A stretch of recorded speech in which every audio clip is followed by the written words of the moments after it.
আজকে পটলের একটা নতুন রেসিপি করব। তার জন্য সাদা সর্ষে নিয়েছি, পোস্ত নিয়েছি আর গোটা জিরে। এগুলো একটু শুকনো কড়াইয়ে একটু নেড়ে নিচ্ছি। এরপরে এগুলো একটু মিক্সিতে গুঁড়ো করে নেব। ভাজা সর্ষে আর পোস্তটা গুঁড়ো করে নেওয়ার পরে এতে অল্প জল, কাঁচা লঙ্কা, নুন দিয়ে একটা পেস্ট তৈরি করে নেব মিক্সিতে পিষে। কড়াই তেল দিয়ে দিয়েছি, এতে জিরে ফোড়ন দিয়ে দিয়েছি। এরপরে পোস্ত আর সর্ষেটা বাটার সাথে হলুদ আর কাশ্মীরি লঙ্কার গুঁড়ো দিয়ে দিয়েছি। এগুলো এবারে দিয়ে মশলাটা একটু কষিয়ে নেব।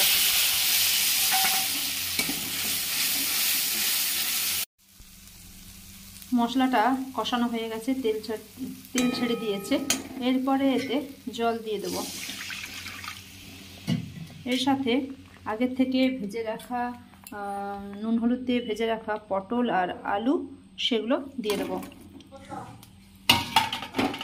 এবারে ভালো করে নেড়ে এটা একটু ফুটতে দেব। ঝোলটা ফুটতে শুরু করেছে। এরপরে এতে কিছুটা কাসুরি মেথি হাতে ঘষে দিয়ে দিলাম।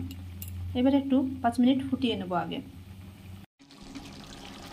পটলের জলটা শুকিয়ে এসছে। এরপরে এতে গরম মশলা আর ধনেপাতা দিয়ে নামিয়ে নেব। আমার পটলের দুর্দান্ত স্বাদের পটলের রেসিপিটা তৈরি হয়ে গেছে। ভিডিওটা দেখার জন্য ধন্যবাদ।